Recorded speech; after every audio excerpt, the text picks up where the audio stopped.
tayo dito sa Ruas, sa may tindahan ng Bukupay sa Prestige.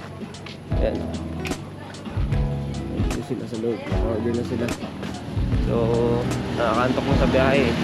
Kaya bibili mo na ng kape. Kain ng kapain. Ayan.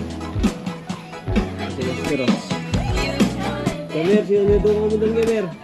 Baka may dudungo ako dyan, ah. Ayun, oh. Ganda.